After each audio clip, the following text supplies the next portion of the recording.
Reality of human Sukuna. अभी सुनने के बाद तुम्हें जितना ज्यादा झटका लगने वाला है वो तुम मुझे एंड तक देखने के बाद कमेंट करके जरूर बताना, क्योंकि जब मुझे पता चला कि ह्यूमन सुकुना की हिस्ट्री कुछ ऐसी है तो मेरे भी मुंह से सिर्फ एक ही चीज निकला।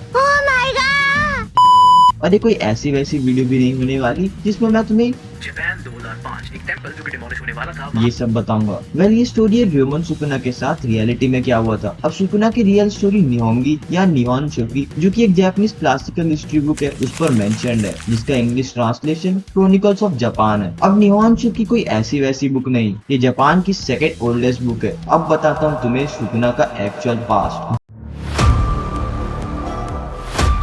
I'll just ignore him.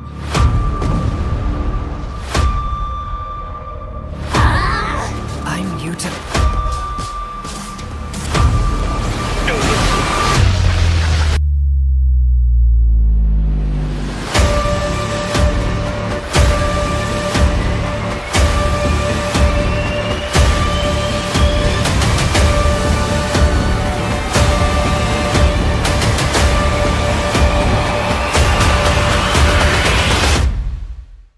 Japanese calendar का 65th ईयर। उस टाइम जापान पर रूल करता था emperor Nintoku. And same year Japan के हिडा प्रोविंस पर एक आदमी था जिसका नाम जेजेके से मिलता जुलता था, सुकुना। अब निहॉन शोकी के हिसाब से सुकुना जेजेके के बताए गए कैरेक्टर जैसे ही दिखता था, means 2 face, 2 arms and 2 sets of leg. और अगर तुम्हें निहॉन शोकी की डायरेक्ट ट्रांसलेशन सुनाओ जिसमें सुकुना को कुछ इस तरीके से एक्सप्लेन किया है। 65th ईयर में एक इंसान था जिसका नाम सुकुना था, जिसके टोटल 2 फेस थे जो कि एक दूसरे के अपोजिट डायरेक्शन में थे। एंड देयर वाज नो नेक। साथ ही में वो एक स्ट्रॉन्ग एंड निम्बल था, राइट हैंड में स्वॉर्ड एंड चारों हाथों से एरो भी छोड़ सकता था। मैंने इसके बारे में और रिसर्च किया एंड उस प्रोविंस के लोगों की राय सुने तो सबसे बड़ी हैरानी हुई। अब अगर तुमने कभी भी हिस्ट्री के बुक्स को छुआ है तो तुम्हें पता ही होगा हर हिस्ट्री सही नहीं होता। वेल, इसके साथ भी कुछ ऐसा ही। निहॉन शोकी में जहाँ सुकुना को एक एनिमी एंड विलन की तरह पोर्ट्रे किया है, वहीं हिदा एंड मिनो प्रोविंस जो कि अभी गिफू प्रीफेक्चर के अंदर है, वहाँ उसे हीरो एंड बेनिफैक्टर की तरह पूजा जाता है। आखिर कैसे सुकुना की ये हिस्ट्री 360 डिग्री घूम गया है? एंड सबसे बड़ा सवाल ये है कि किसी ने ऐसा क्यों किया, क्योंकि अगर निहॉन शोकी की बातें सच है तो वहाँ के नेटिव उसे पूछते क्यों है। अब इसके जवाब में गिफू प्रीफेक्चर में रहने वाले लोगों का कुछ ये मानना है। उनके हिसाब से सुकुना एक्चुअली में एक हिडन डेटी है जिसे शिनताइजान भी बोलते हैं। एंड सुकुना के रेबल करने का कारण एम्परर का क्रुएल्टी था। लोगों का कहना ये था कि एम्परर नितोकु लोगों से टैक्स के नाम पर उन्हें लूटा करता था और उन्हें हर कुछ बात पर डेथ सेंटेंस भी सुना देता था, जिसके अगेंस्ट में सुकुना ने रेबल स्टार्ट कर दिया। मतलब ये सच है कि सुकुना एम्परर की इंपीरियल आर्मी में पहले से ही था एंड उसने रॉयल फैमिली के अगेंस्ट में रेबल भी स्टार्ट कर दिया था। सिर्फ रेबल करने का एक्चुअल रीजन को ही मैनिपुलेट किया गया ताकि इंपीरियल फैमिली को एक अच्छे तरीके से पोर्ट्रे किया जा सके। वेल, अगर तुम यहाँ तक देख ही चुके हो तो चैनल को सब्सक्राइब कर दो ताकि तुम्हें एनिमे से रिलेटेड और भी वीडियोस मिलता रहे, नहीं तो मैं तुम्हारी लाइफ को भी मैनिपुलेट कर दूंगा। वेल, मिलते हैं नेक्स्ट वीडियो पर।